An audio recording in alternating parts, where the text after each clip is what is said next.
A paz do nosso Senhor Jesus Cristo, eu sou Veridiana Costa, estamos aqui hoje para mais um dia de leitura. Senhor Deus e Pai, glorificado e exaltado és o teu santo nome. Muito obrigada, Pai, por mais um dia de vida. Agradeço por sua bênção e por sua proteção. Muito obrigada, Senhor, pelos teus livramentos, Pai. Por favor, nos abençoe nesta leitura, que cada palavra sua, Senhor, seja ensinamento em nossas mentes e em nossos corações, nos inspire para chegarmos cada vez mais para perto de Ti. Eu passei uns dias a mais sem fazer os vídeos, porque, como vocês podem ver, a minha voz ainda não tá boa, mas eu estava completamente sem voz, então o vídeo com o intuito de leitura audível não tinha o áudio para fornecer a vocês. Então, de vez em quando pode ter uma pausa no vídeo, devido à garganta ainda não está boa, a voz não está boa. Mas lembrando, né, que aqui é um canal somente para leitura bíblica, embora a partir de semana que vem, na quinta-feira, eu já vou começar a transmitir ao vivo os cultos que a gente celebra, né, os cultos ao Senhor. E se você estiver aqui, é bom que você compartilhe, que você curta, que você comente, né, que participe, que interaja com o canal, para que o canal entenda que são vídeos relevantes e assim possa propagar mais, né? Estaremos ao vivo nos dias de culto, mas o vídeo vai ficar salvo aí no canal para quando você tiver a oportunidade de assisti-lo, né? A gente está no segundo livro de Reis, hoje a gente vai ver o capítulo 5. No livro de Reis, nesse momento, a gente está vendo muito sobre Elias, né? Sobre o profeta Elias. No capítulo 5, a gente vai ver a história de Naamã. Essa história já é muito conhecida, onde fala do orgulho, né? A pessoa que é orgulhosa acaba não recebendo a bênção por causa de um orgulho, e orgulho é bobo, né? Orgulho é vaidade. A não ser aquele orgulho de que, poxa, você fez, você conseguiu, estou orgulhosa de você. Aquele orgulho positivo. Mas aqui no caso é o sentimento de orgulho, é uma pessoa orgulhosa, né? É diferente. No capítulo 5 diz assim: E Naamã, chefe do exército do rei da Síria, era um grande homem diante do seu senhor e de muito respeito, porque por ele o Senhor dera livramento aos sírios. Era este homem herói valoroso, porém leproso. E saíram tropas da Síria, da terra de Israel, e levaram presa uma menina que ficou ao serviço da mulher de Naamã. E disse esta menina à sua senhora: Oxalá que o meu senhor estivesse diante do profeta que está em Samaria. Ele o restauraria da sua lepra. Agora imagina só, essa menina, uma menina de Deus, né, uma serva de Deus, e ela foi levada cativa, ela foi levada como escrava, se tornou serva da família de Naamã.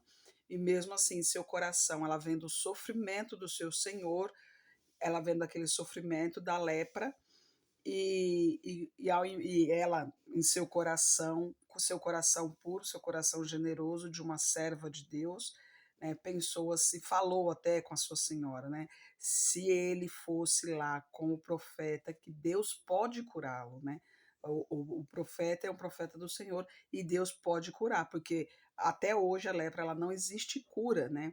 Ela tem um tratamento para aliviar um pouco e tal, mas ela não existe cura aos olhos humanos. Mas para Deus a gente sabe que não há nada impossível.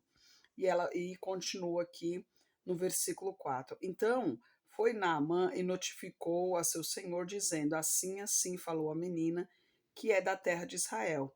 Então disse o senhor rei da Síria: Vai, anda, e enviarei uma carta ao rei. E então tomou na sua mão 10 talentos de prata, 6.000 ciclos de ouro e 10 mudas de roupas. Naquela época não existia transporte como hoje, então a viagem era longa, né? E o costume daquela época, sempre quando iam visitar as cidades, né, levar presentes para os reis, né? E normalmente os presentes, obviamente, eram dos melhores da terra, né? E levou a carta ao rei de Israel, dizendo: Logo em chegando aí a ti esta carta, saibas que eu te enviei Naamã, meu servo, para que o cures da lepra. E sucedeu que, lendo o rei de Israel a carta, rasgou as suas vestes e disse: Sou eu Deus para matar e para vivificar, para que este envie a mim, para que eu cure da sua lepra? Pelo que deveras notai, peço-vos, e vede que busca ocasião contra mim. O rei de Israel, não sabendo do que se tratava, né, nem se importando, porque o Israel até então andava contra o Senhor, né, só o povo de Judá que servia ao Senhor. Então, e eles mesmos, normalmente os reis de Israel não gostavam do verdadeiro profeta, porque o verdadeiro profeta ele ali dizia coisas que realmente Deus enviava. E com Elias não era diferente, né? Quando ele só falava o que realmente vinha de Deus. E normalmente, quando uma pessoa não anda nos caminhos corretos, o que vem não é bom aos ouvidos, né? Muito menos à vida, né? Aos olhos. E então o rei de Israel ele ficou pensando, falou, poxa, mas como que ele vem mandar um homem para ser curado? Quem sou eu para curar alguém? Mas ele não pensou que tinha realmente um homem do Senhor ali em Israel, né? Aí no versículo 8, sucedeu, porém, que ouvindo Eliseu, perdão, eu falei Elias, mas é Eliseu, né? Ouvindo Eliseu, o homem de Deus, que o rei de Israel rasgara suas vestes, mandou dizer ao rei, por que rasgaste as tuas vestes? Deixa ouvir a mim, e saberá que há profeta em Israel. Veio, pois, Naamã com seus cavalos e com seu carro e parou na porta da casa de Eliseu. Então Eliseu lhe mandou um mensageiro, dizendo, vai e lava-te 7 vezes no Jordão. Assim a tua carne será curada e ficarás purificado. Porém Naamã muito se indignou e saiu dizendo, eis que eu dizia comigo, certamente ele sairá, por-se-á em pé, invocará o nome do Senhor seu Deus, passará a sua mão sobre o lugar e restaurará o leproso.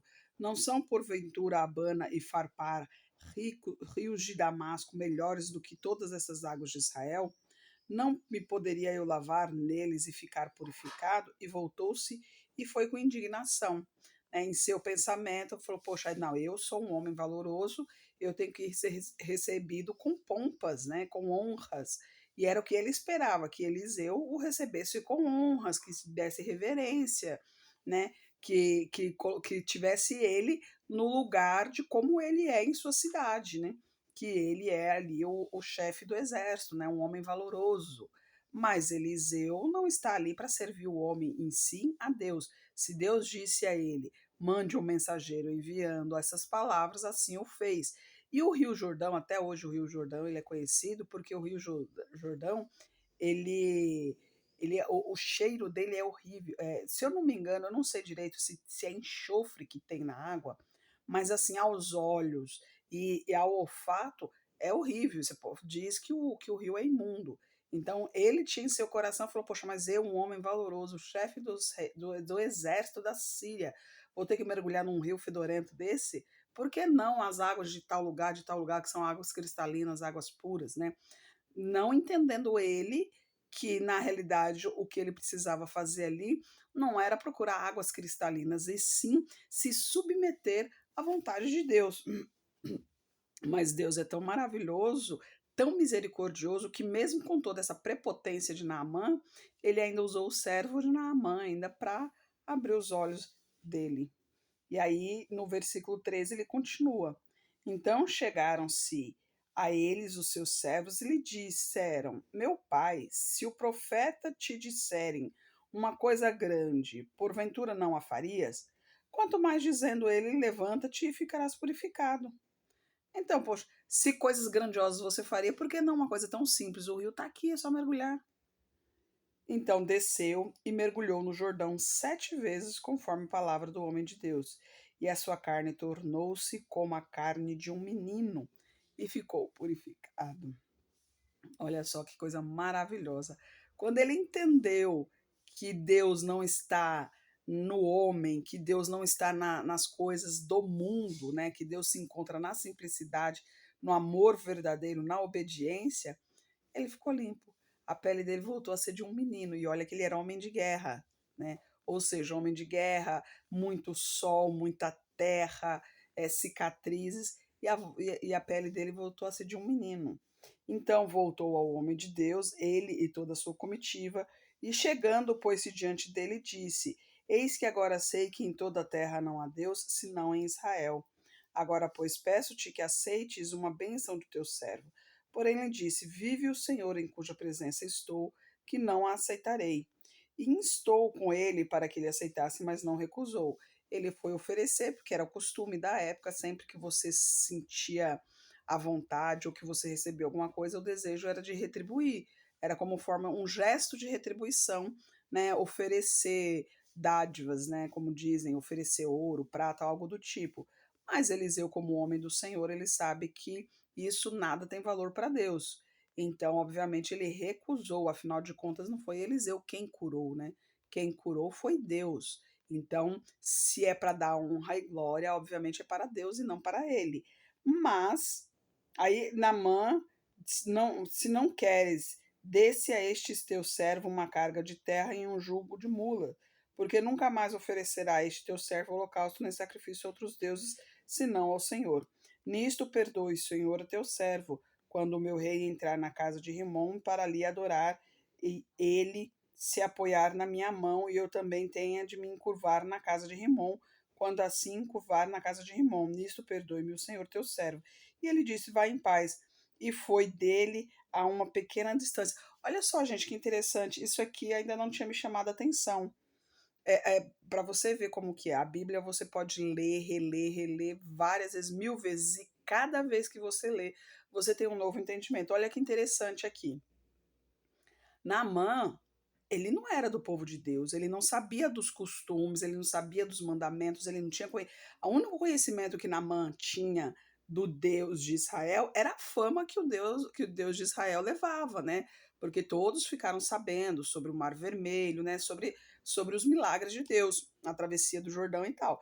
Mas ele não sabia como era em si a vivência de um servo de Deus, do Deus vivo. E quando Eliseu recusou os tributos ali a ele, Naamã falou: não, tudo bem, mas eu só vou adorar o Deus de Israel, não vou adorar outro Deus. E desde já eu peço perdão a Deus, porque o meu chefe, o meu rei, ele é adorador de outros deuses. E quando ele for entrar no templo desses deuses, eu, como funcionário dele, eu tenho que entrar junto. Quando ele for se ajoelhar, eu vou ter que se ajoelhar junto, porque o rei ele se apoia em mim. Então, eu vou estar me ajoelhando não para adorar aquele Deus, eu vou estar me ajoelhando simplesmente para apoiar, para servir de muleta ao meu rei, né? Ao meu patrão. Eu vou simplesmente dar um apoio físico para ele ali, para que ele se apoie e não venha ao chão. Então, desde já eu peço perdão por adentrar a esse templo a outros deuses. Isso eu não tinha prestado atenção ainda nisso, né? Deus que me abriu os olhos agora. Então, Naamã, naquele momento ali, ele realmente foi convertido, ele foi abençoado por Deus ali. Ele se entregou a Deus naquele momento, porque não foi só pela cura. Infelizmente, hoje em dia acontece muito isso, né? O pessoal fala, vem pelo amor ou vem pela dor. Eu não gosto desse ditado do mundo, porque assim, para Jesus Cristo você vem pelo amor. Você vem pelo amor de Jesus Cristo, ele vai te abençoar, vai te guiar, tudo mais. Agora, esse vem pelo amor ou vem pela dor, dá a impressão de que você é obrigado a vir.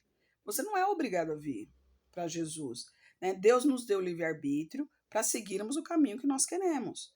Deus mostra como será o caminho vindo com ele, seguindo o caminho dele. Vai ser o caminho de bênçãos, vai ser o caminho de que no dia do juízo final nós iremos para o céu, iremos para o reino de Deus, onde não haverá choro, não haverá sofrimento, não haverá angústia. Ele diz assim: se você seguir o meu caminho, se você seguir, não é nem seguir o meu caminho, ele fala assim: se você seguir realmente o caminho reto, se você fazer as coisas decentemente, se você for uma pessoa honesta, uma pessoa trabalhadora, uma pessoa que não se encurva a essas falsidades, né? A imagem, porque a imagem a gente sabe que é só madeira, que é só gesso. Se você não se encurva a espíritos, porque quem manda não são os espíritos, se você quiser que seja guiado por eles, você está sujeito a eles. Você é sujeito a quem você guia. Aliás, você é sujeito de quem te guia, né? Por exemplo, no seu trabalho, você é sujeito ao seu patrão, porque tem as ordens ali do seu patrão, você tem que obedecer. Então, no mundo é a mesma coisa. Você vive na casa dos seus pais, você é sujeito aos seus pais, porque a casa é deles, você tem que viver de acordo com a regra deles. Então, se você quer viver nesse mundo aqui seguindo uma crença, você está sujeito àquela crença. Então, Deus mostra aqui que a crença de Deus aqui, se você é crente em Deus, ele te mostra o que vai acontecer na sua vida. E principalmente que essa vida aqui é passageira, né? Que a vida verdadeira ainda virá depois. Então vai tudo de acordo com a sua cabeça, de acordo com a sua crença, de acordo com o que você procura. Aí o que acontece? O ser humano, naturalmente, é uma natureza do ser humano querer acreditar em algo superior. A gente já sabe até o porquê disso, porque realmente nós fomos criados por algo superior. Mas assim, quando a pessoa está passando por uma dificuldade muito grande, principalmente quando é relacionada à saúde, a pessoa começa a entrar em desespero, começa a procurar portas abertas, não encontra, vai na medicina, não encontra, então começa a procurar coisas sobrenaturais, assuntos sobrenaturais para procurar a sua cura. Aí chega em Deus. Então, quer dizer, ele veio em amor, não foi? Ele veio para Deus, não veio pelo amor e veio pela dor? Não, ele não veio pela dor, ele veio pelo desespero dele. Pela própria pessoa, porque a pessoa está se sentindo desesperada. Aí ela vai, busca a Deus, né? Pede uma bênção, ou emprego, ou cura, alguma coisa, ela recebe essa bênção e o que acontece? Se afasta da igreja. Se você vai num lugar e nesse lugar você só recebe coisas boas, por que você vai sair de lá? Se tá vindo coisas boas, se você tem paz no coração, que é o principal, porque uma coisa que Deus dá e no mundo nenhum existe, e impossível existir no mundo, é a paz espiritual. A paz que Deus planta dentro do nosso coração a partir do momento que nós servimos a Ele, não tem palavras para descrever. Então, se você vai num lugar, se você faz uma busca e essa busca deu um bom resultado, por que você vai parar com essa busca? Se essa busca ela pode se desenvolver muito mais, você pode achar muitas mais coisas, mesmo que você não acredite piamente, mesmo que você não tenha fé, porque a palavra diz que basta ter um fé do grão de mostarda. Por quê? Porque o grão de mostarda é uma das menores sementes, mas se ela é cultivada, ela vira uma árvore imensa.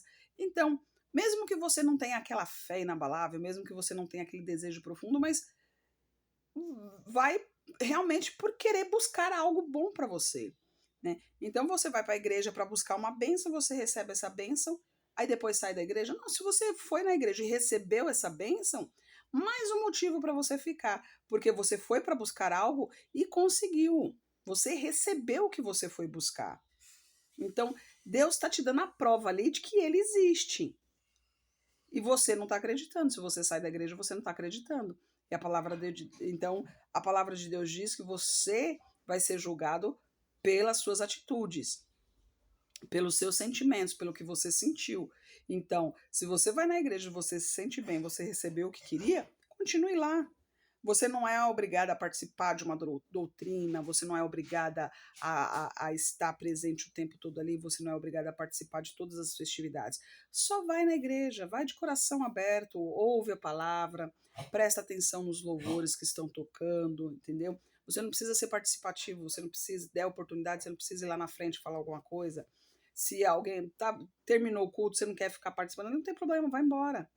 Mas vai, porque a palavra de Deus diz que a fé vem pelo ouvir. E o ouvir a palavra de Deus. Então, se você está ali na igreja, mesmo que não seja algo tão entusiasmante para você, mas o fato de você estar indo ali, de você ouvir a palavra, você vai conhecer um pouco mais. Aí, quem sabe assim, Deus trabalha em seu coração e você vai sentir realmente a presença do Senhor ali. E a gente continua, perdão, comecei a falar tanto que eu até me atrapalhei aqui. Mas aí, Naamã, ele já percebeu logo de cara, ele já falou, nossa Senhor, me perdoe, vai acontecer isso, mas eu vou participar o corpo, porque é a minha obrigação como funcionário, mas o meu coração está em ti. Que coisa maravilhosa isso, né, que eu não tinha visto ainda. E no versículo 5, versículo 20, então Geazi, moço de Eliseu, homem de Deus, disse, eis que meu senhor impediu a este Ciro Naamã, não recebendo da sua mão alguma coisa do que trazia. Porém, vive o Senhor que hei de correr atrás dele e receber dele alguma coisa. E correu Geazi para alcançar Naamã. Então Naamã, vendo que corria atrás dele, desceu do carro para encontrá-lo e disse: Vai tudo bem? E ele disse: Tudo bem. Meu senhor me mandou dizer: Eis que agora mesmo vieram a mim 2 jovens dos filhos dos profetas da montanha de Efraim.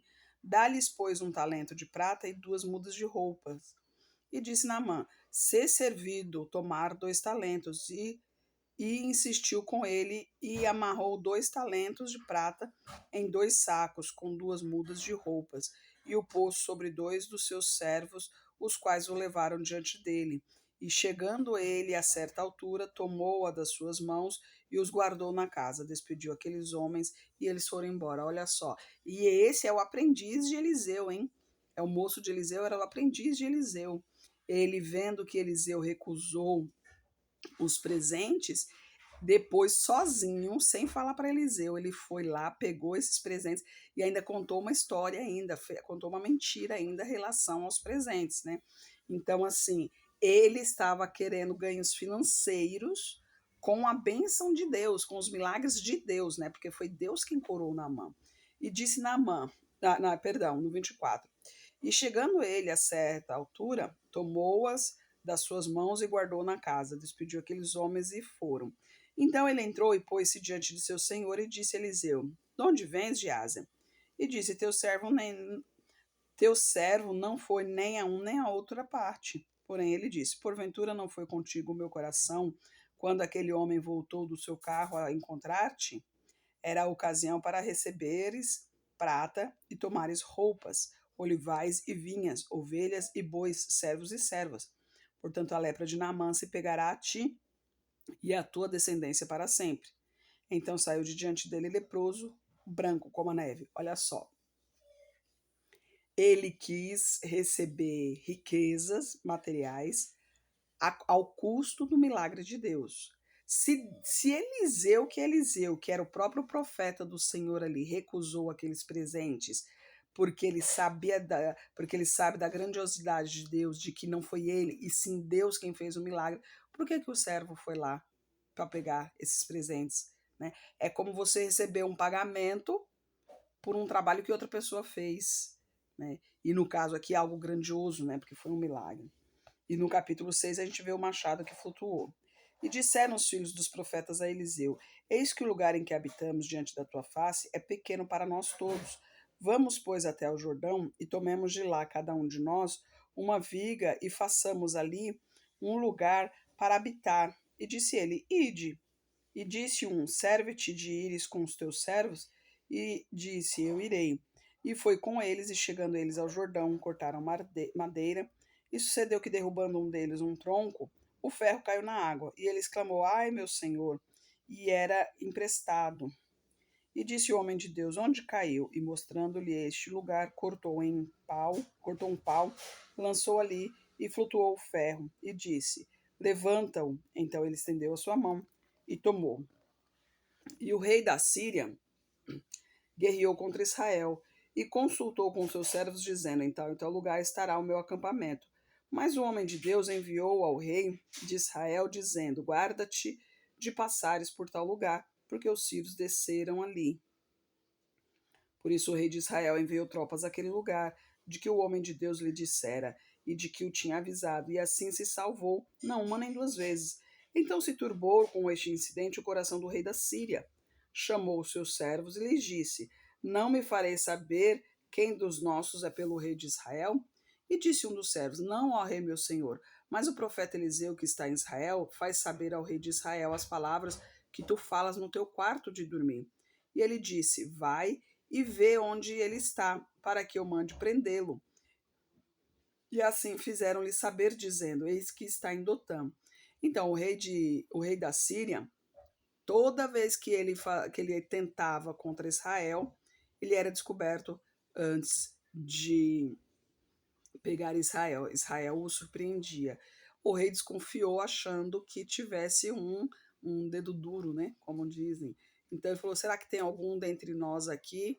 Olha a minha visita aqui. Será que tem algum dentre nós aqui que, que está contra a Síria, né, que está a favor de Israel, informando a eles tudo o que eu planejo aqui, mas um dos seus servos ali esclareceu a ele, falou, não, tem um homem de Deus lá, e esse homem de Deus, ele revela tudo ao rei, porque Deus diz a ele o que o Senhor fala em seu próprio quarto, o que o Senhor marca, Deus fala a ele, e ele fala ao rei de Israel, e assim o rei de Israel se safa de tudo, né? Se salva, aliás.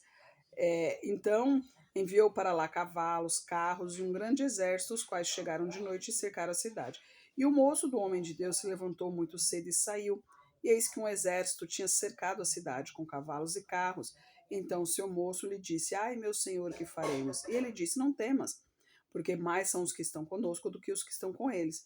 E orou Eliseu e disse: Senhor, peço-te, abra-lhe os olhos para que vejam.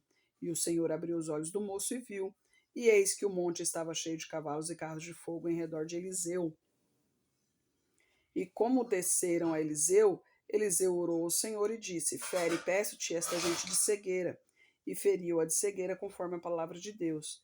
Então Eliseu lhes disse: Não é este o caminho, nem é esta a cidade. Segui-me e guiar-vos-ei ao homem que buscais. E os guiou a Samaria. E sucedeu que, chegando eles a Samaria, disse Eliseu: Ó Senhor, abra a estes os olhos para que vejam. O Senhor lhes abriu os olhos para que visse, e eis que estavam no meio de Samaria. E quando o rei de Israel os viu, disse a Eliseu: feri-los-ei, meu pai. Mas ele disse: Não os ferirás. Ferirás tu os que tomastes prisioneiros com a tua espada e com teu arco? Põe-lhes diante pão e água para que comam e bebam e se vão para o seu senhor. E apresentou-lhes um grande banquete, e comeram e beberam, então os despediu e foram para o seu senhor, e não entraram mais tropas de Círios na terra de Israel. Olha só.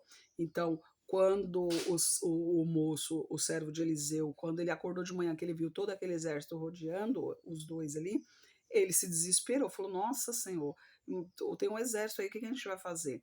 Mas Eliseu, olha a intimidade de Eliseu com Deus. Ele pediu para Deus, falou: Deus, abra os olhos do moço para que ele veja o que realmente está acontecendo, os olhos espirituais.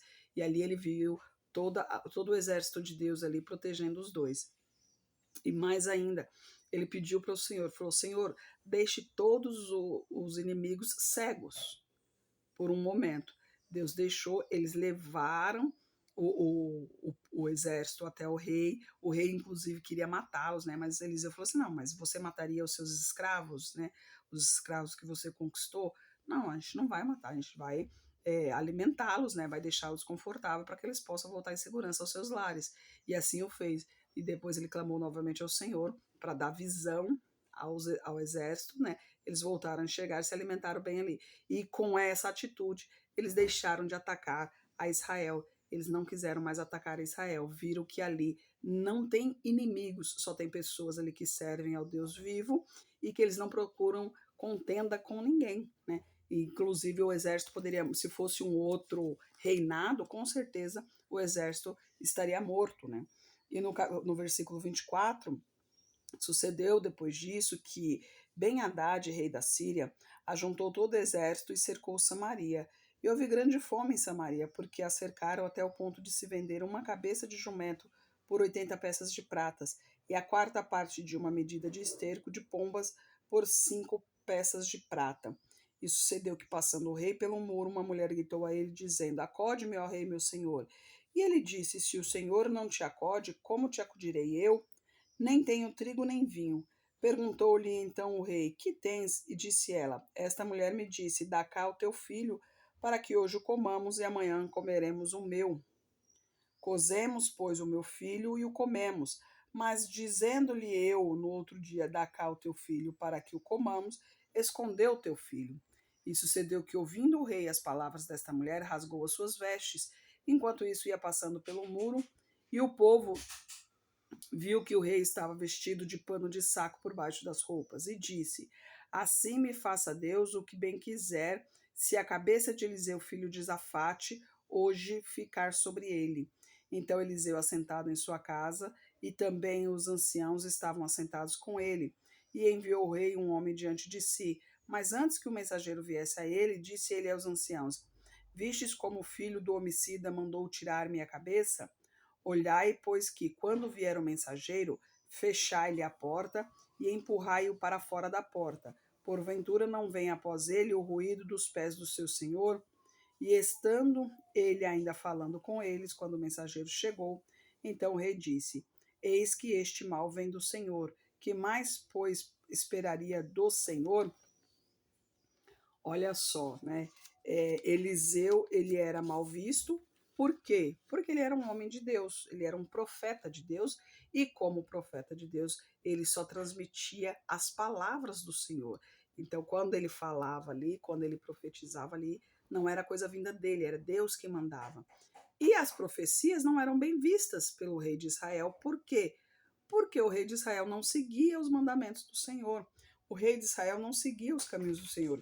Ele não seguia os caminhos certos. O Senhor falava, né? Não faça isso, ele ia lá e fazia. O Senhor falava, faça aquilo, ele ia lá e não fazia. E pior, ele blasfemava o nome do Senhor. Então, e ele também blasfemava o nome do Senhor, atacando Eliseu, porque Eliseu, um homem ungido do Senhor, né, um profeta ungido do Senhor, e ele teve em sua mente que o que estava acontecendo ali, quando Samaria foi cercada ao ponto de não conseguir fazer comércio porque o exército sírio estava em volta, ele achava que era culpa de Eliseu, que Eliseu que estava profetizando coisas ruins. Mas era simplesmente ele se arrepender dos maus caminhos, ele pedir perdão a Deus, que tudo voltaria ao normal. Aliás, voltaria até melhor. Mas não. Ao invés de se humilhar, ao invés de quebrar o próprio orgulho, falar, Senhor, realmente o Senhor é maravilhoso, o Senhor tem me abençoado, me perdoe pelos caminhos errados que andei. Não, ele preferia atacar Eliseu. Mas Eliseu, sendo ungido do Senhor, ele já foi avisado de antemão que o rei viria para matá-lo.